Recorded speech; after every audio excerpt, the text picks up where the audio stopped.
Dr. Camille Hartman had always been a woman of passion and resilience. A seasoned educator in her early 40s, she had spent over 20 years dedicating her life to teaching, mentoring, and, more recently, transforming educational practices across urban school districts. With her curly dark hair streaked with hints of silver and eyes that spoke of both wisdom and exhaustion, Camille was a figure that commanded respect in every room she entered. Standing just over 5 feet, she wasn't imposing by height, but her presence carried a quiet strength that was undeniable.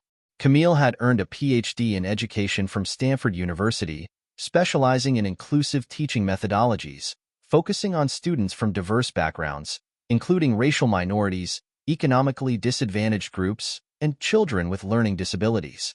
Her groundbreaking research on how to implement equity-driven frameworks in classrooms had earned her recognition in academic circles, but Camille's heart was always with the students.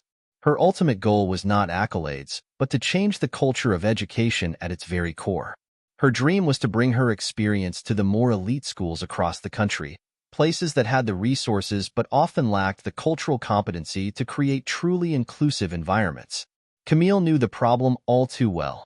Schools like these often fostered environments where minority students felt marginalized, even if unintentionally. They might be state-of-the-art in terms of facilities, but when it came to representation and inclusivity, they were decades behind. When an invitation landed in her inbox from Lincoln Heights Academy, one of the most prestigious private schools in the nation, it felt like her moment had arrived. The academy was known for its ivy-covered buildings, elite student body, and its reputation for academic excellence. The email detailed their interest in hearing about her methods, inviting her to give a talk on diversity and inclusivity. To Camille, this was the opportunity she had been waiting for, the chance to bring her ideas to an institution that could serve as a model for others across the country. She spent weeks preparing her proposal, tailoring it specifically to a school like Lincoln Heights. Camille envisioned a future where schools of all kinds could become true centers of learning for everyone, regardless of race, background, or socioeconomic status. As the day approached, she could feel her excitement building. She was finally going to present her work to people who had the resources to make real, systemic changes. Her close colleagues were just as thrilled. "This is it, Camille," her friend and fellow educator Rosa had told her over coffee a few days before. "This could be the breakthrough we've all been waiting for. If Lincoln Heights adopts your model, it's going to make waves across the country." Camille smiled, but she was cautious. "I hope so, Rosa. You know how these places can be. They talk a lot about change, but they don't always walk the walk." Rosa nodded knowingly. "Still, if anyone can make them listen, it's you." Camille had always approached her work with a mixture of optimism and pragmatism. She knew the obstacles she faced, but this time, she allowed herself a moment of hope. Maybe, just maybe, Lincoln Heights would be the place where the tide would finally turn. With her presentation ready and her heart full of anticipation, Camille made her way to the academy, believing that this was the start of something bigger than she had ever imagined. On the morning of her scheduled visit to Lincoln Heights Academy, Camille felt a wave of nervous excitement. She had woken up early, triple-checking her presentation, making sure every slide was polished, every statistic backed by solid data, and every point sharpened for maximum impact. This wasn't just another speaking engagement for her. It was a potential turning point in her career. More importantly, it was a chance to shift the narrative about racial equity in elite educational spaces. The drive to Lincoln Heights Academy, located in a sprawling suburban enclave just outside of Washington, D.C., felt almost surreal. The school was perched atop a hill, surrounded by meticulously manicured lawns and tall, ancient trees. The entrance to the academy, framed by stone pillars and wrought iron gates, exuded wealth and exclusivity. Camille had been in spaces like this before, but there was something about Lincoln Heights that felt even more intimidating. This wasn't just a private school. It was a breeding ground for future senators, CEOs, and influencers. Getting her message across here could spark real change. As she pulled up to the guard booth at the academy's entrance, she felt a rush of adrenaline. She handed the guard her ID, a polite smile on her face. The man behind the booth, a middle-aged man with a gruff demeanor, glanced at her ID and then looked at her, his expression unreadable. "Name?" he asked, even though her ID was right in front of him. Dr. Camille Hartman, she replied, still smiling. I'm here to speak with the school administration about a new educational initiative. The guard looked back down at his clipboard and then hesitated. I don't see your name on the list, he said, frowning slightly. Camille blinked in surprise. That's odd. I was invited by the administration, Dean Westbrook and Principal Adams. There must be some mistake. The guard, his brow furrowing, flipped through a few more pages on his clipboard. Sorry, ma'am, but you're not on here. I'm going to have to ask you to turn around. Confusion and a slight chill of unease crept up Camille's spine. Could you check again, please? I received a formal invitation. It might be under the name of the initiative, Inclusive Learning Model. I'm sure there's just been a mix-up. The guard glanced at her again, his expression shifting from indifference to something more dismissive. Ma'am, I don't have time to go through all this. If you're not on the list, I can't let you in. Camille's stomach twisted slightly. I understand, but I'm supposed to meet with the school's administration today. Can you please call them? The guard let out an audible sigh, clearly growing impatient. Look, I don't have time to call anyone. There's obviously been some kind of error. You can try coming back another time. Now, I need you to turn your car around. The firmness in his tone left no room for further discussion. Camille sat in stunned silence for a moment. A familiar sinking feeling settled in her chest. The quiet, insidious grip of being dismissed, of being shut out. This wasn't the first time she had encountered something like this, but the blatant disregard still stung. Her thoughts raced as she slowly turned her car around and drove back down the long, tree-lined driveway. This had to be a misunderstanding, she told herself. Maybe there had been a scheduling mistake, or perhaps someone in administration had forgotten to confirm her appointment with security. Whatever the reason, Camille couldn't shake the gnawing suspicion that her appearance, her identity, might have played a role in the way she had just been treated. As she left the school grounds, doubt began to creep into her mind. Had she misinterpreted the invitation? Was she truly welcome at this institution? Or had the invitation been more of a token gesture, without any real intention of hearing her out? She pulled over into a nearby parking lot, staring at her phone, torn between calling the school and simply going home. After a moment of hesitation, she dialed the number of the dean's office. Lincoln Heights Academy, how may I assist you? A woman's voice answered after a few rings. Hello, this is Dr. Camille Hartman. I was scheduled to meet with Dean Westbrook and Principal Adams today, but I was just turned away at the gate. Could you confirm my appointment? There was a brief pause before the woman on the other end responded. One moment, please. Camille could hear the distant sound of typing. After what felt like an eternity, the receptionist's voice returned, sounding slightly uncertain. I'm sorry, Dr. Hartman, but there seems to be a mix-up with the schedule today. It appears the meeting has been postponed. Camille's heart sank. Postponed? I wasn't informed of any changes. We apologize for the inconvenience.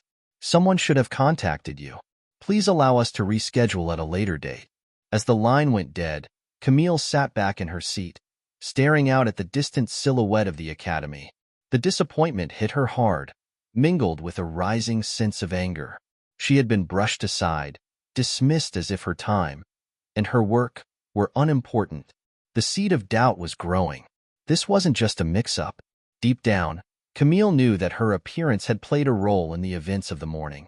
But one thing was clear, this wasn't over. The following morning, Camille's frustration from the previous day had not dissipated. She replayed the encounter at the gate over and over in her mind, each time feeling a deeper sense of hurt and injustice.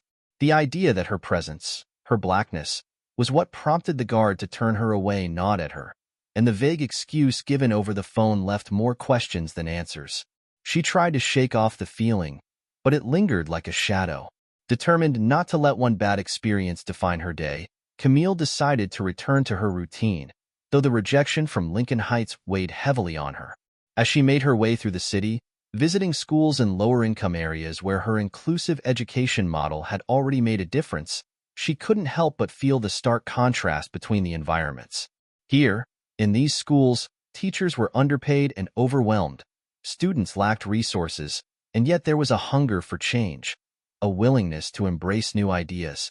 Lincoln Heights, on the other hand, with all its wealth and resources, had treated her like she didn't belong. By late afternoon, Camille decided to return home early. She needed time to process what had happened, but more than that, she needed answers. As she parked in front of her small but cozy home, nestled in a diverse neighborhood just outside of D.C., the reality of what had occurred the day before began to sink in. She had been dismissed before even getting a chance to prove herself, and it hurt more than she had expected. Inside, she settled into her favorite armchair, a cup of tea in hand, and stared out the window at the sunset. Normally, this would be a peaceful moment for her, a chance to unwind after a long day of work, but today her thoughts were too unsettled. The Lincoln Heights incident wasn't just a personal affront. It was symbolic of a much larger problem, one she had spent her entire career trying to address: racial bias in education. Her phone buzzed on the table next to her, pulling her from her thoughts. It was a text from Rosa, her colleague and close friend. "Hey, how did the meeting go at Lincoln Heights?" Camille hesitated before replying. How could she explain what had happened? How could she put into words the subtle but powerful rejection she had faced? She began typing a response, but quickly deleted it. Instead, she called Rosa directly. When Rosa picked up, her voice was light. "Hey, Camille. So, how was it? Did they love your presentation?" Camille let out a long sigh before answering. "I never even made it inside the building." There was a brief pause on the other end of the line. "What do you mean? What happened?" "They wouldn't let me in," Camille explained, her voice a mixture of frustration and disbelief. "The security guard said my name wasn't on the list, and when I called the office later, they told me the meeting had been postponed. But no one bothered to tell me that in advance." Rosa's tone immediately shifted, the lightness gone. "You're kidding me. Did they give you any explanation?" "Nothing that made sense," Camille replied. "It just felt wrong. I was turned away before I even got the chance to present my ideas. It didn't feel like a scheduling error, Rosa. It felt like something else." Rosa was quiet for a moment, processing what Camille had said. "You think it was because of your race?" "I don't want to jump to conclusions," Camille said carefully, though the suspicion was heavy in her voice. "But I can't shake the feeling that it had something to do with it. The way the guard looked at me, the way they dismissed me so easily. It's not the first time I've dealt with something like this." Rosa sighed, her frustration evident. "I can't believe this. After everything you've accomplished, after all the work you've done, they still treat you like that? It's infuriating." "It is," Camille agreed quietly.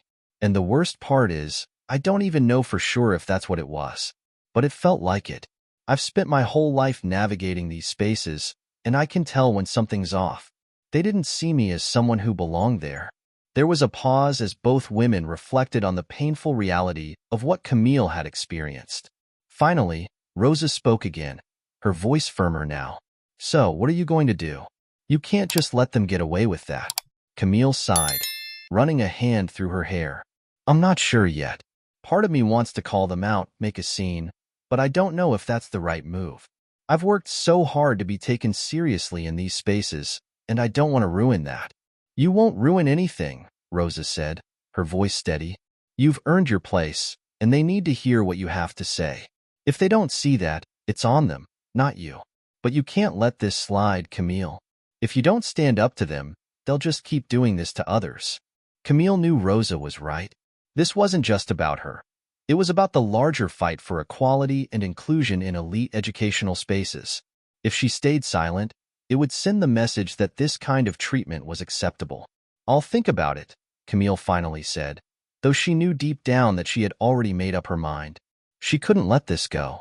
After hanging up, Camille sat in silence for a long time, the weight of the decision she had to make pressing down on her. She had always been a fighter, someone who stood up for what was right, no matter the cost. And this time would be no different. Tomorrow, she would return to Lincoln Heights Academy, not to beg for entry, but to confront the issue head-on. This wasn't just about getting into the building. It was about demanding the respect and recognition she, and so many others, deserved. The weight of the previous day's events stayed with Camille well into the night. As the hours passed and sleep eluded her, she couldn't help but think of all the times she had encountered similar situations. Growing up, subtle and overt forms of racial prejudice had always been present in her life, but they never got easier to endure. Now, as an accomplished educator with a doctorate and a resume that most could only dream of, it stung even more that her qualifications still weren't enough to protect her from discrimination. Lying in bed, Camille's thoughts drifted back to her childhood. She remembered the first time she truly became aware of the color of her skin in a way that felt isolating. It was during a school trip to a local museum.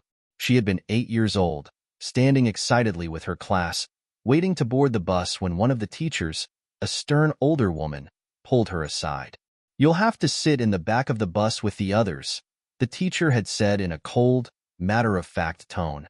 Camille had looked around, confused, noticing that the others were all the black students in her class.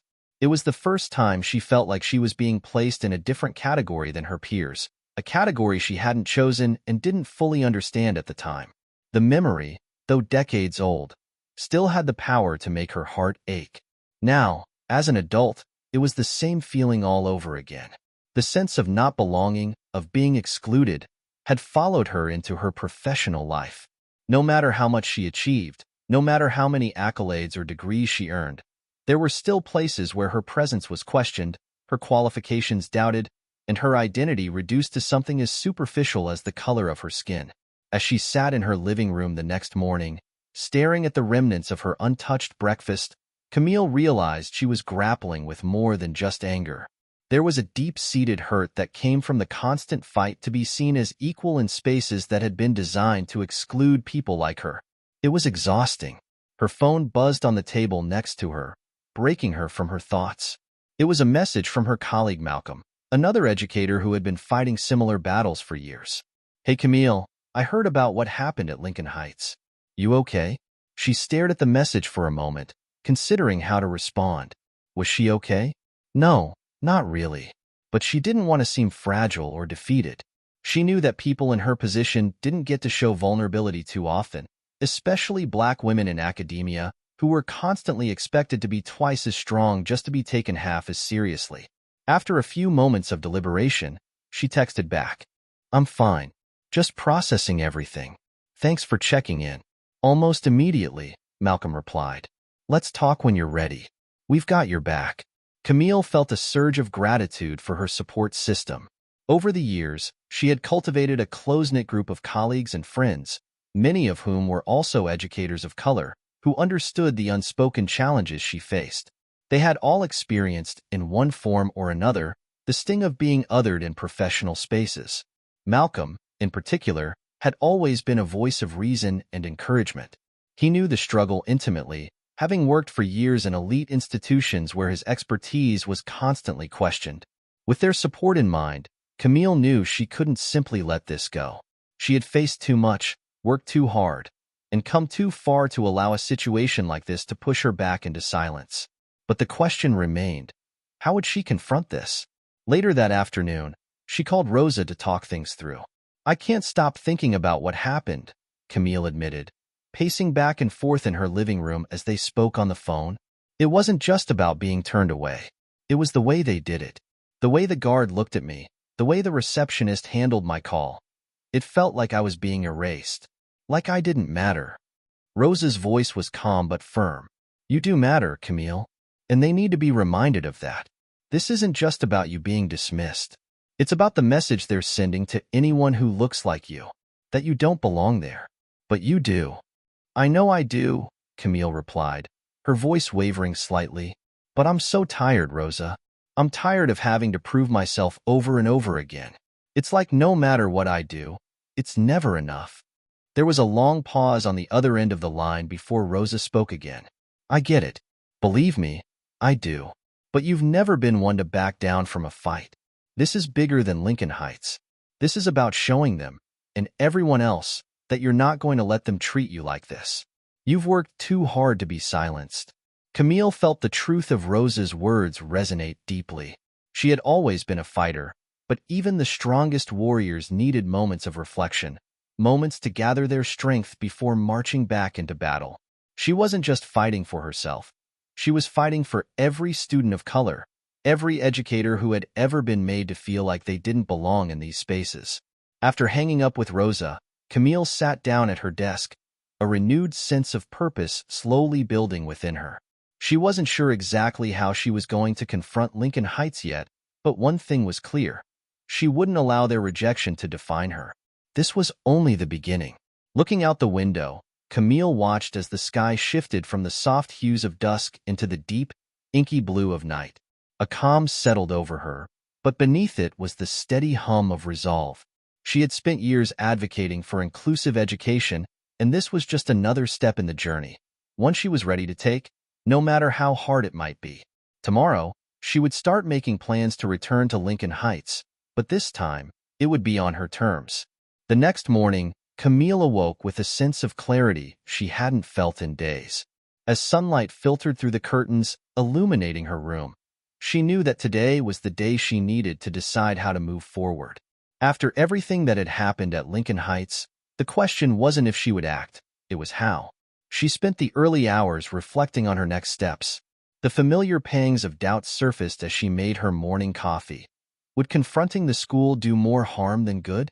Would they listen? Or would they dismiss her again, doubling down on their actions? It was easy to fall into a cycle of questioning, to wonder if standing up for herself would alienate her further in these elite circles she'd worked so hard to enter. But deep down, she knew that silence was not an option. After all, she wasn't just fighting for herself. She was fighting for every other Black educator who had been overlooked, every student of color who had been made to feel like an outsider in schools like Lincoln Heights.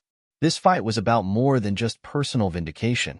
It was about breaking down the barriers that had been in place for far too long.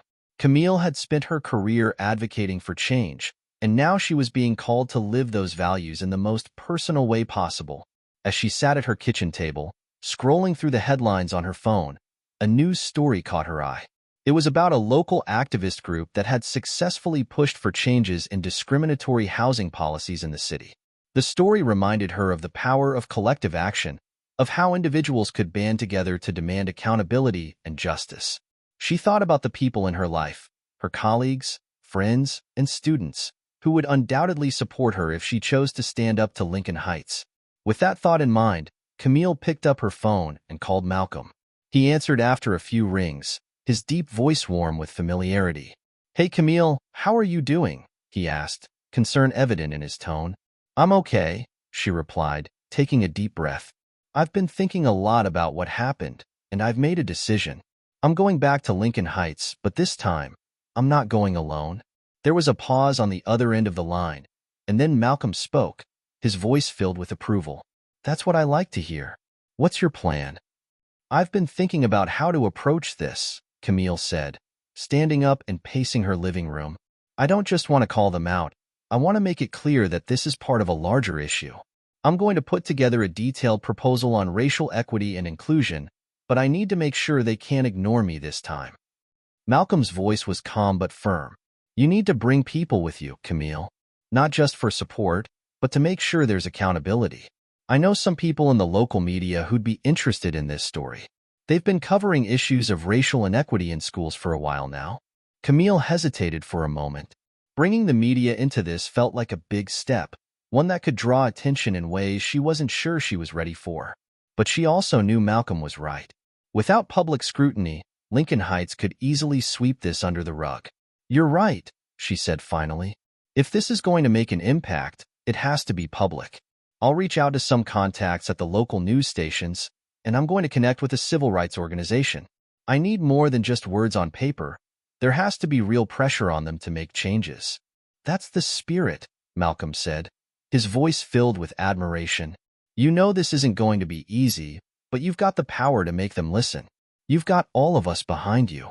Camille smiled, feeling a warmth spread through her chest. She wasn't alone in this. That simple realization gave her the strength she needed. "Thanks, Malcolm. I appreciate you more than you know." After hanging up, Camille felt more resolute than ever. She immediately began drafting emails to local reporters, civil rights advocates, and a few of her colleagues who had experience with institutional discrimination cases. She knew that once this ball started rolling, there would be no turning back, but she was ready for whatever came next. Later that afternoon, she sat down at her desk to craft her presentation for Lincoln Heights. This time, it wouldn't just be a proposal for a new educational model. It would be a direct challenge to the school's practices. Camille meticulously gathered data on the racial disparities in elite private schools, including research on how such institutions often upheld exclusionary practices, even if unconsciously. She knew her presentation couldn't just be about ideals. It had to be backed by undeniable facts and evidence.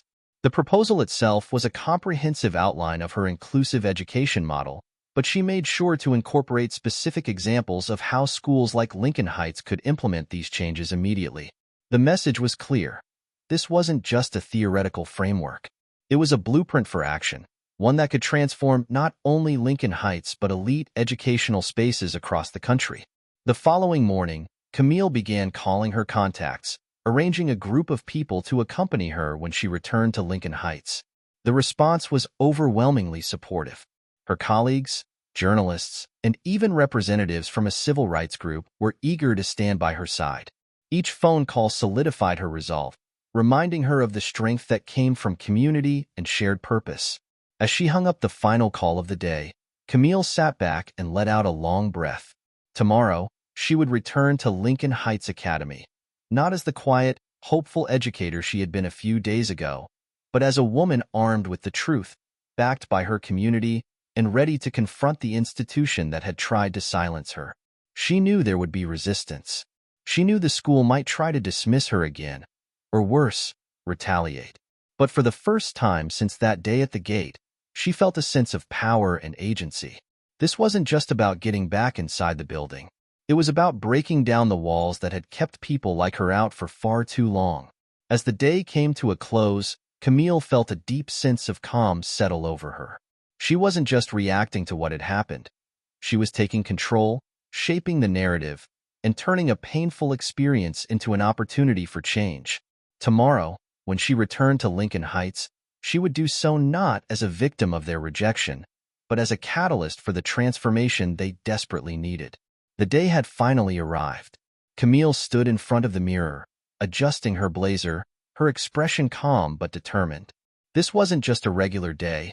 This was the day she would return to Lincoln Heights Academy, this time with an entourage and a mission. Gone was the anticipation and nervous excitement from her first visit. Today, she was focused and resolute. The stakes had changed, and she was no longer looking for approval. She was demanding accountability. As she gathered her materials, her detailed proposal, data sheets, and her prepared statement, she received a message from one of the reporters she had contacted the day before. They were already at the school, ready to document what would happen next. Her heart beat a little faster, but she welcomed the pressure. Public exposure was what would ensure that Lincoln Heights couldn't ignore her this time.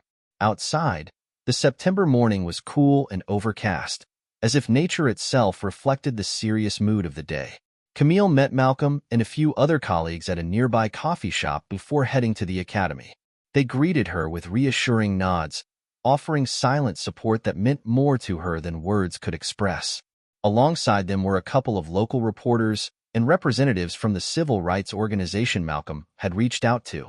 The group was small but significant, and their presence sent a clear message. This was no longer just an internal matter for the school. It had become a public issue, one that would be scrutinized by the wider community. "You ready?" Malcolm asked, handing her a cup of coffee as they stood by their cars, preparing to drive to the academy. Camille smiled slightly, taking the cup. "Ready as I'll ever be." "Good," he said with a nod. "We've got your back. Let's do this." The drive to Lincoln Heights was quiet but charged with tension. As they approached the wrought iron gates, Camille's stomach tightened. The last time she had been here, she had been turned away, dismissed as though she didn't belong. But today, things would be different. When they pulled up to the guard booth, the same security guard from before was standing there. He recognized her immediately, his expression hardening as he glanced at the cars following hers. Camille handed him her ID once again.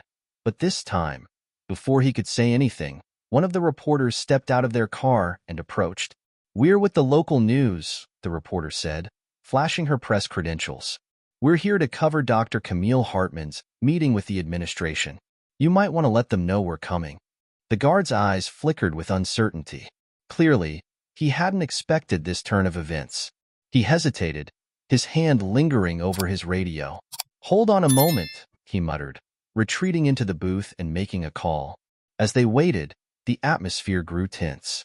Malcolm stood beside Camille, arms crossed, watching the scene unfold with a quiet intensity. After a few minutes, the guard re-emerged, his face neutral but his posture rigid. "Go ahead," he said, lifting the gate. "They're expecting you."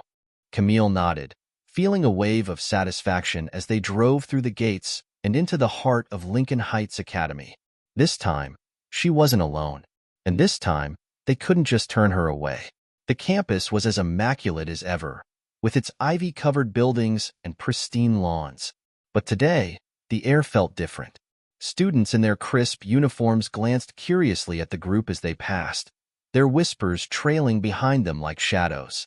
Camille couldn't help but wonder how many of these students, especially the few black and brown faces she saw, had felt the same sense of exclusion that she had experienced. The group entered the administrative building, where they were greeted by a receptionist who looked visibly uncomfortable. Her eyes flicked nervously between Camille and the reporters, as if unsure of how to proceed. "Dr. Hartman is here for her meeting," Malcolm said firmly, stepping up to the desk. The receptionist stammered for a moment before picking up the phone and quietly informing the dean's office of their arrival. After a few tense minutes, Dean Westbrook appeared in the doorway. He was an older white man with silver hair, dressed impeccably in a dark suit. His expression was controlled, but Camille could see the strain behind his eyes. He hadn't anticipated this. "Dr. Hartman," he said, his voice calm but cold. "I wasn't aware we'd be having a media presence today." Camille met his gaze evenly. "Given what happened during my last visit, I felt it was important that this meeting be documented properly." Dean Westbrook's eyes flicked toward the reporters, who stood quietly in the background, their cameras and notepads ready. He pursed his lips but said nothing, gesturing for the group to follow him into a large conference room. As they entered, Camille noted the room's formality: dark wood paneling, a large oval table, and framed photos of past school heads lining the walls. It was a room meant to intimidate, but today, it only fueled her resolve. Seated at the table was Principal Adams, a younger man in his mid-40s, and two other members of the school's board. They glanced at Camille and her group with guarded expressions, clearly unsure of how to navigate the situation. Camille took her seat, Malcolm and the civil rights representative beside her. The reporters positioned themselves discreetly at the back of the room, silently observing. "So," Dean Westbrook began, his voice carefully controlled, "why don't we start with your concerns, Dr. Hartman?" Camille took a deep breath, steadying herself. She had spent years preparing for moments like this, moments where she would need to speak truth to power, where the stakes were high, and the room was filled with people who would prefer to maintain the status quo. "Let's start with why I was turned away last week," she said, her voice firm but calm. "I was invited here to present an initiative on racial equity and inclusive education. Instead, I was told my name wasn't on the list and was denied entry without any reasonable explanation. I have no doubt that my race played a role in how I was treated that day." A tense silence fell over the room. The members of the administration shifted uncomfortably in their seats, their expressions a mix of defensiveness and unease. Dean Westbrook opened his mouth to speak, but Camille held up her hand, cutting him off. "I'm not here to argue about what happened. The facts speak for themselves. What I'm here for is to address the deeper issue, the issue of exclusion and inequity that exists within institutions like Lincoln Heights. I have a proposal that outlines exactly how this school can begin to address these problems, and I suggest you listen closely." With that, Camille opened her presentation and began laying out the data, the evidence, and the solutions. She spoke clearly and confidently, her words carrying the weight of years of experience and research. The tension in the room remained, but as she continued, it became clear that they could no longer ignore her. This time, Camille wasn't just a guest in their space. She was a force they had no choice but to reckon with. As Camille presented her proposal, the room was thick with tension. Every word she spoke was precise, her tone unwavering. She outlined the racial disparities present in schools like Lincoln Heights, backed by data from studies and real-life examples. The presentation wasn't just a critique of Lincoln Heights. It was a comprehensive breakdown of how elite institutions like theirs perpetuated exclusion, consciously or not. Camille's calm but direct delivery left no room for dismissal. She could see the discomfort settling on the faces of the administration. Principal Adams leaned back in his chair, arms crossed, while Dean Westbrook sat rigidly, his face a mask of forced neutrality. The two board members exchanged uneasy glances. The weight of Camille's accusations was undeniable, but even more powerful was the fact that she was now supported by witnesses. The reporters in the room, though silent, were taking notes, their presence a reminder that this wasn't a conversation that could easily be brushed under the rug. As she finished laying out her proposal, Camille paused, letting her words sink in. The silence that followed was deafening. She could see the gears turning in the minds of those across the table. They weren't just dealing with an angry educator. They were now faced with a well-organized challenge to their very culture. Finally, Dean Westbrook spoke, his voice tight with restraint. "Dr. Hartman, we acknowledge that there may have been a miscommunication during your last visit. But I think you're being a bit extreme in suggesting that race played a significant role in that." Camille met his gaze steadily. "It wasn't just a miscommunication, Dean Westbrook. The guard didn't just turn me away because of a scheduling error. He looked at me, sized me up, and decided I didn't belong. That's a reality I've faced my entire life, and it's a reality that many of your students, faculty, and staff of color face every day, whether or not you choose to acknowledge it." Principal Adams shifted uncomfortably in his seat. "We take inclusion very seriously here at Lincoln Heights," he said, trying to regain control of the conversation. "Our policies are designed to ensure that every student has equal opportunities, and we're proud of the diversity we've fostered in our community."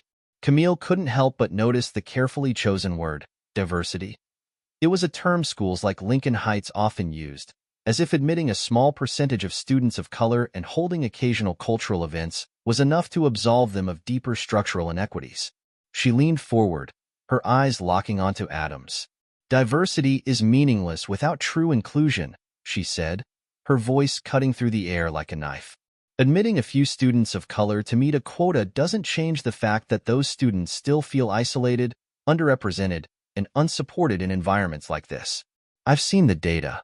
I've spoken to students who feel like they don't belong because their experiences, their cultures, and their needs aren't reflected in the curriculum or the faculty." At this, one of the board members, a woman in her 50s with sharp eyes and a cool demeanor, interjected. "And what exactly are you proposing, Dr. Hartman? You've brought up some important points, but systemic change is difficult. It takes time. What makes you think we can implement such widespread changes without disrupting the fabric of our institution?" Camille turned her attention to the board member, her expression unwavering. "I'm not suggesting that change is easy," she replied, "but I am suggesting that it's necessary. If Lincoln Heights truly values the success of all its students, then you'll be willing to disrupt the status quo. My proposal isn't just a set of recommendations. It's a roadmap to creating an environment where students from all backgrounds feel empowered, supported, and represented." The woman raised an eyebrow. "You make it sound like we're failing our students, Dr. Hartman. Lincoln Heights is one of the top-performing schools in the country. We've produced leaders, innovators, and scholars who've gone on to great success. Are you suggesting that our model is flawed?" "I'm suggesting that your model works for some students, but not for all," Camille responded, her voice steady. "And until you address the systemic biases that exist in your admissions processes, your faculty recruitment, and your curriculum, you're failing the very students who need support the most." Another silence filled the room. This time, the discomfort was palpable. Dean Westbrook leaned forward, his tone softening as if attempting to defuse the tension. "We appreciate your passion, Dr. Hartman. Truly. And we're open to considering some of your ideas. But you have to understand that changes like these, especially at an institution like ours, take time. We can't just overhaul our entire system overnight." Camille nodded, but her response was firm. "I understand that change takes time. But if you don't start now, then when? How many more students will have to feel like outsiders? How many more teachers of color will leave because they don't feel supported or valued?" This isn't just about making your school look better on paper. It's about transforming it into a place where everyone, regardless of their background, can thrive. The civil rights representative sitting beside Camille spoke up for the first time, adding weight to her words. We're not asking for an overnight revolution, but we are asking for a commitment, real, actionable steps toward creating a more inclusive environment. Dr. Hartman has laid out a clear plan. Now it's up to you to decide whether Lincoln Heights will be part of the solution or continue to perpetuate the problem. Dean Westbrook exchanged a glance with Principal Adams. It was clear they hadn't expected this level of pushback, especially not in front of reporters. The silence stretched on, the weight of the moment heavy in the room.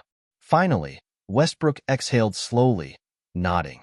All right, he said, his voice quieter now, almost resigned. We'll review Dr. Hartman's proposal, and we'll consider next steps. But I want to make one thing clear. We're open to change, but it has to be done thoughtfully, carefully. Camille nodded, though inside. She knew this wasn't the victory they were all hoping for. The school wasn't going to fully embrace her ideas, not yet, but this was a start. The fact that they were even willing to consider her proposal was a step in the right direction. That's all I'm asking, Camille said.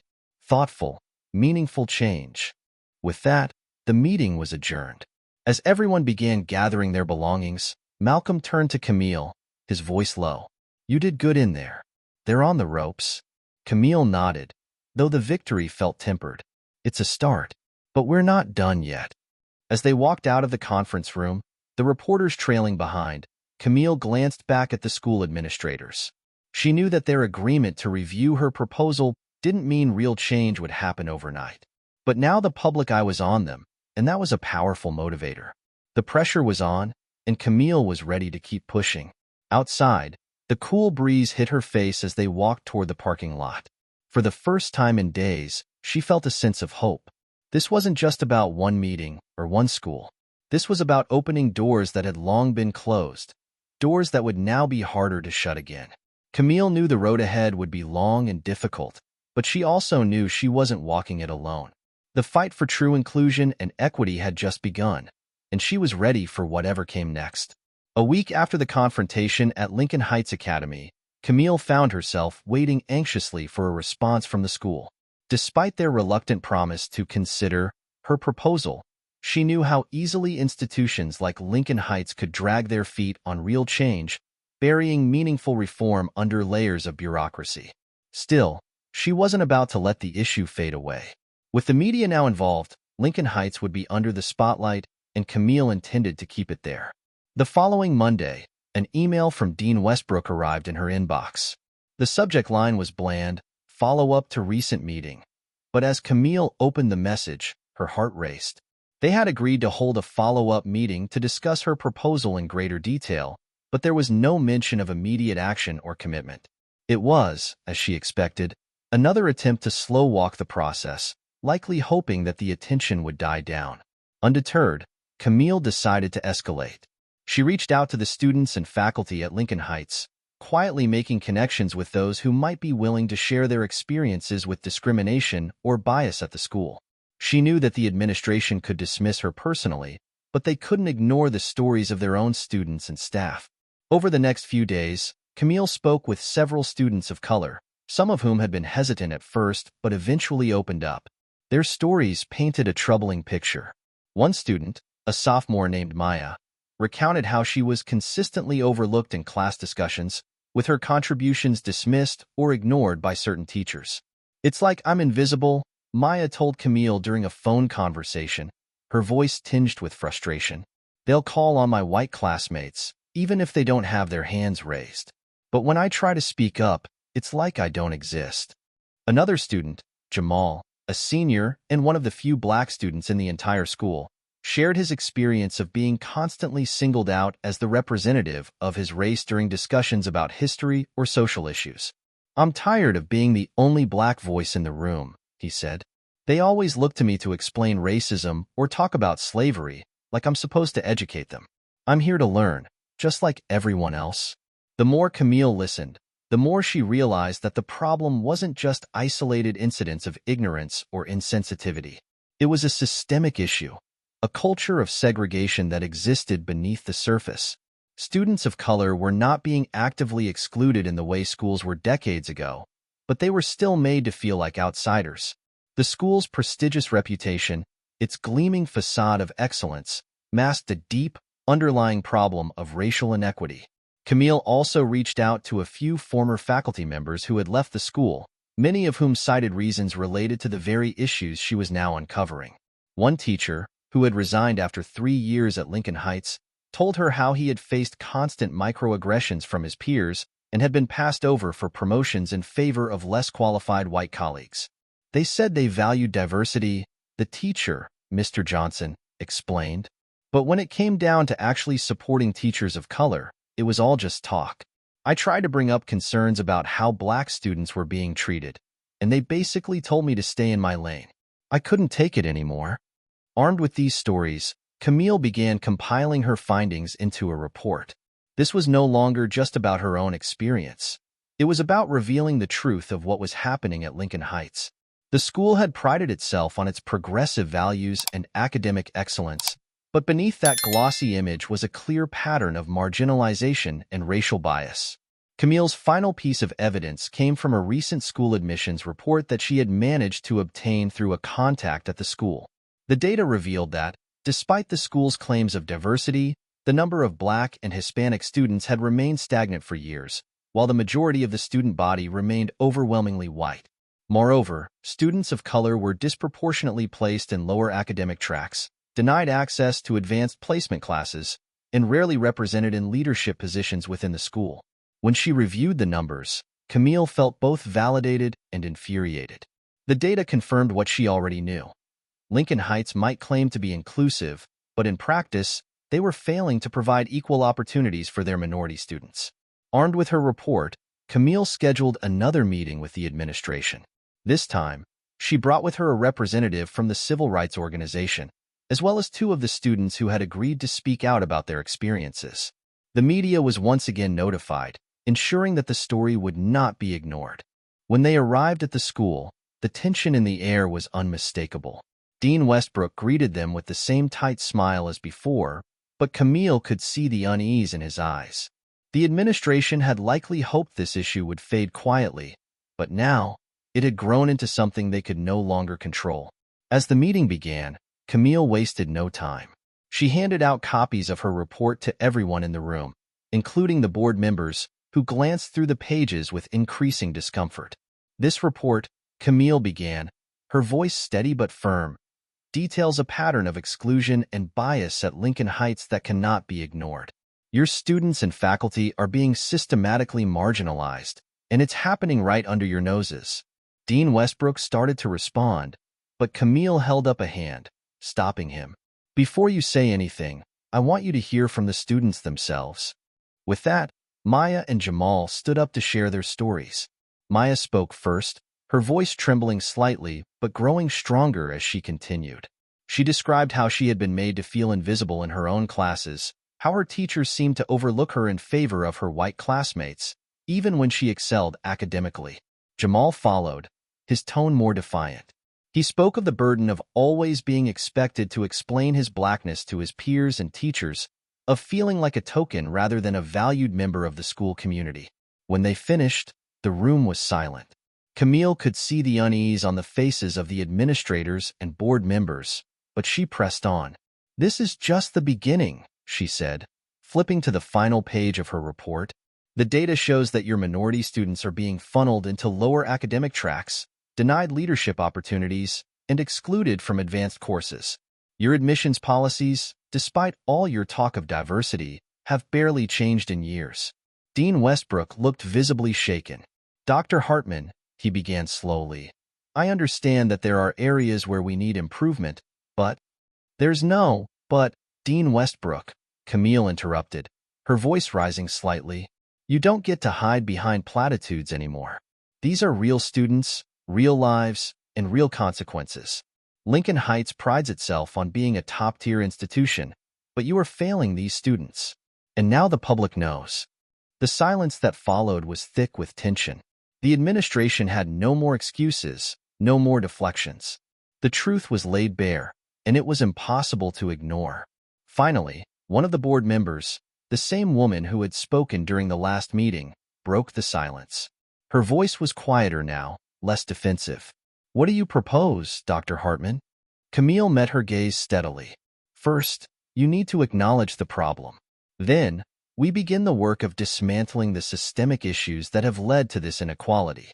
My proposal lays out the steps you need to take: revamping your admissions process, reforming the curriculum to reflect diverse perspectives, hiring more faculty of color, and ensuring that students of all backgrounds have equal access to opportunities." There was a long pause as the board members and administrators exchanged glances. Finally, Dean Westbrook nodded slowly, a reluctant acknowledgement of the truth.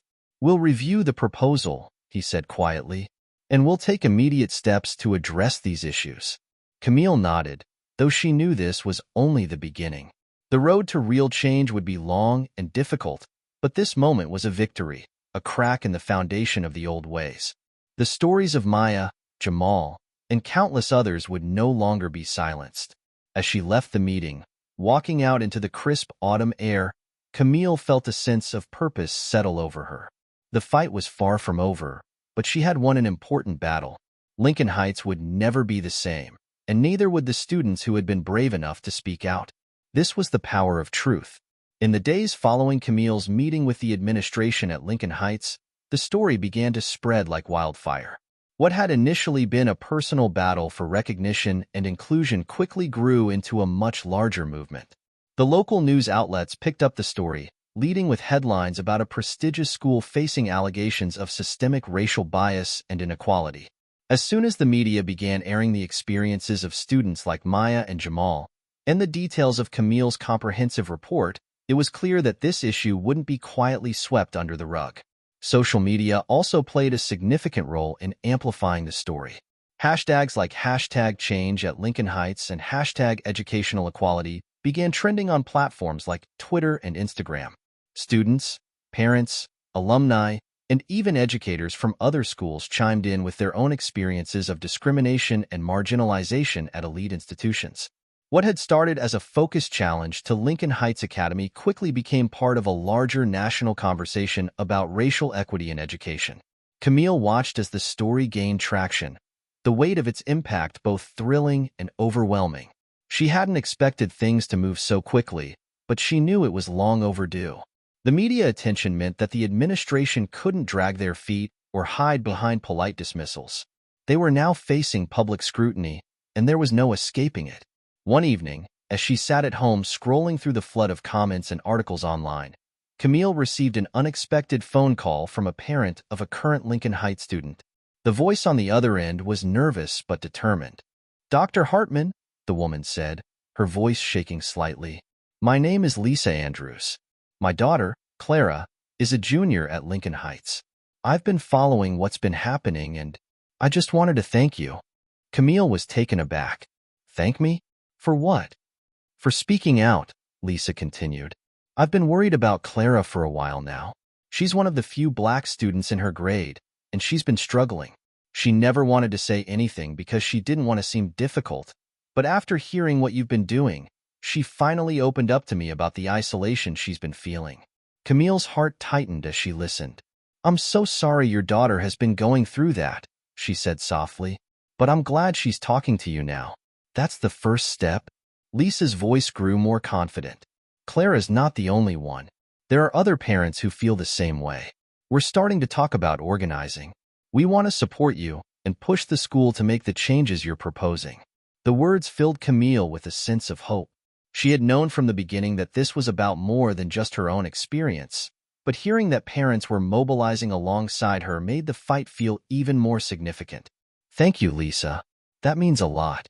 The more voices we have, the harder it will be for the school to ignore us." After the call ended, Camille sat in silence for a moment, absorbing the weight of what was happening. She was no longer just one educator pushing for reform. She was part of a growing movement. The parents were beginning to organize, the media was applying pressure, and even alumni from Lincoln Heights had started to voice their concerns about the school's practices. That same week, the administration at Lincoln Heights released a public statement.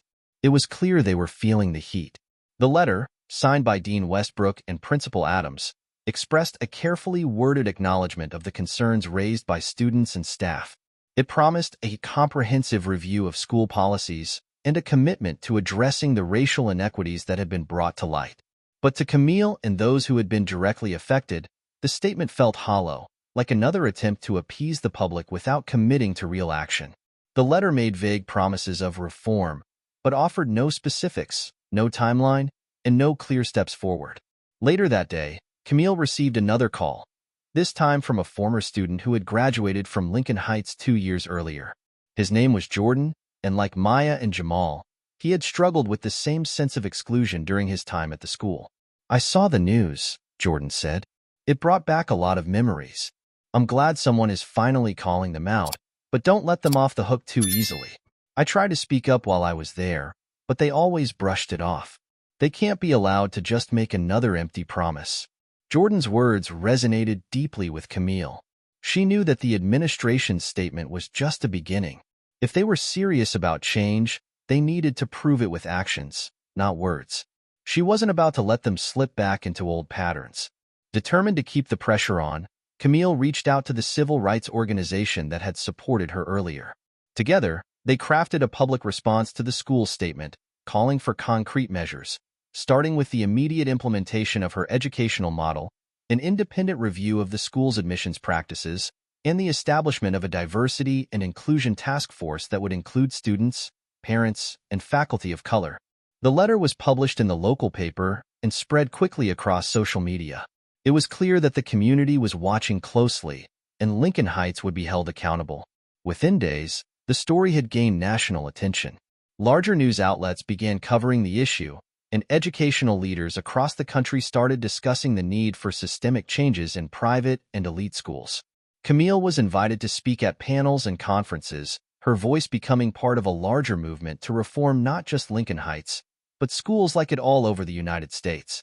Meanwhile, inside the school, the administration couldn't afford to remain passive. Parents like Lisa Andrews were organizing meetings, demanding to know what steps were being taken to address the concerns raised. The students, emboldened by Camille's efforts, began forming their own group, advocating for racial equity and inclusion within the school's culture. What had once been whispered frustrations among a few was now a full-blown movement. At the next board meeting, held a few weeks later, the school was forced to make real concessions.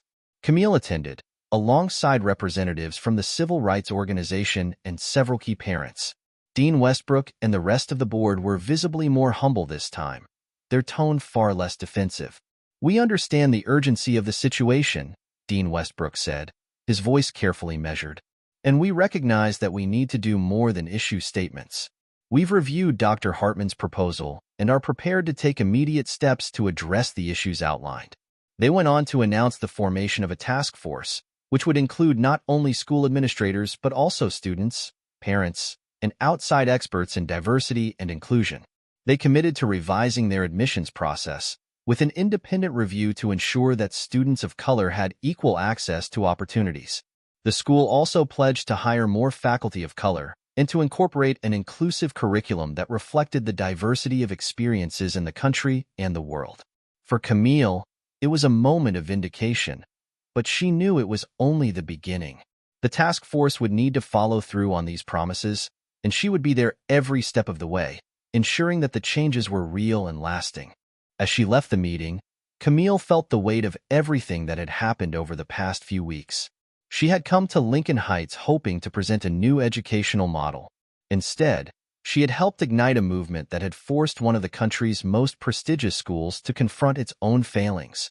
Walking out into the cool evening air, she felt a sense of pride, not just for herself, but for everyone who had spoken up, for Maya, Jamal, Jordan, and all the others who had been brave enough to share their stories. This wasn't just about Lincoln Heights anymore. It was about the possibility of change across the entire educational system. And Camille knew that this was just the start. The fight for racial equity in education was far from over, but now there was momentum. Now there was hope. Months after the intense public scrutiny and the concessions made by Lincoln Heights Academy, Camille Hartman sat in her office, reflecting on the whirlwind of events that had led to real, tangible progress. The school had, indeed, made strides toward fulfilling the promises they had publicly announced, and Camille had played a pivotal role in ensuring those promises were not forgotten or sidelined. Lincoln Heights had officially implemented the task force, which met regularly to discuss and enact reforms. Camille had been asked to serve as a consultant on the committee, a position she accepted not only to ensure accountability but also because it represented a significant victory in her fight for inclusive education. Students, parents, and faculty of color now had a formal platform where their voices were not just heard but actively shaping policy. Among the task force's first major actions was a complete overhaul of the admissions process. For years, Lincoln Heights had operated under an implicit bias that favored students from wealthy, predominantly white backgrounds, despite its surface-level commitment to diversity. Under the new policy, the school began actively recruiting students from underrepresented backgrounds, offering scholarships and expanding outreach to communities that had previously been overlooked. The result was a more diverse student body, which, in just one academic year, saw the highest enrollment of Black, Hispanic, and Indigenous students in the school's history. Camille also worked closely with the faculty to implement her inclusive learning model, which was now being integrated into classrooms across the school. This new approach encouraged teachers to rethink their curricula, ensuring that all students felt represented in the material they were learning. For the first time, the school adopted a more expansive reading list that included authors of color, historical accounts from multiple perspectives, and cultural studies that went beyond the Eurocentric focus that had long dominated the curriculum. The faculty itself saw changes as well. The administration hired new teachers and administrators of color, creating a more diverse staff that reflected the student body. Camille had pushed hard for this reform, knowing that representation in leadership roles was critical to creating a truly inclusive environment.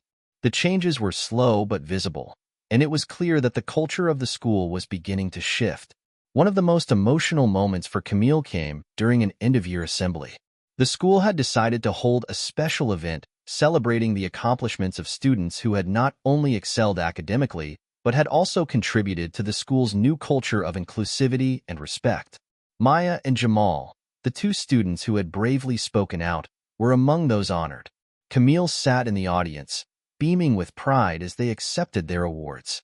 Maya, now a senior, stood on the stage and addressed the crowd, her voice steady and confident. "I never thought I'd see the day when students like me would be recognized, not for how well we fit into someone else's idea of success, but for how we contributed to making this school a better place for everyone. This year, I felt seen. For the first time, I felt like I belonged." Her words brought tears to Camille's eyes. This was why she had fought so hard. It wasn't just about policy changes or new curricula. It was about giving students like Maya a sense of belonging, a belief that they mattered in a system that had once treated them as outsiders. Jamal, now a leader among his peers, took the microphone next. "There were times when I thought about leaving this school," he admitted, his voice filled with emotion. "But thanks to people like Dr. Hartman and the changes that have been made, I realized I didn't need to leave. The school needed to change, and it did. Now, I'm proud to be a part of Lincoln Heights, and I'm hopeful for the future of students who come after me." As the students returned to their seats, Camille felt a deep sense of fulfillment. She had come to Lincoln Heights months ago, determined to present her work and hoping to make a small difference. Instead, she had sparked a movement that had transformed the school and touched the lives of countless students. But even as she basked in the glow of that moment, she knew that her work was far from over. The success at Lincoln Heights had reverberated throughout the educational community. Schools across the country had begun reaching out to Camille, asking her to consult on similar issues of racial equity and inclusion. Her educational model, which had once been met with skepticism, was now being adopted by several institutions looking to reform their own practices. She had become a recognized voice in the national conversation about racial equity in education, invited to speak at conferences, write op-eds, and share her experiences with schools, universities, and policymakers. At times, the scale of what she had started overwhelmed her. She thought back to the initial rejection at the gates of Lincoln Heights, the guard dismissing her as if she didn't belong. That moment, once a source of pain, now seemed like a distant memory. The struggle she had faced was part of a larger story, one that was still unfolding. The fight for educational equity was a long one, and Camille was now a central figure in that fight. But through it all, Camille remained grounded. She didn't seek fame or accolades. Her focus was always on the students, on creating spaces where every child, regardless of their background, could feel valued, respected, and empowered to succeed. The stories of Maya, Jamal, and countless others were what fueled her, reminding her of the importance of the work she was doing. The impact of Camille's efforts extended beyond Lincoln Heights. Other elite schools began examining their own practices, spurred by the media attention and the national conversation that had grown from Camille's work. Some institutions were resistant to change, but many more were inspired by the model she had helped implement, realizing that true excellence in education could only be achieved through equity and inclusion. As Camille reflected on the months of hard work, advocacy, and determination, she realized something profound.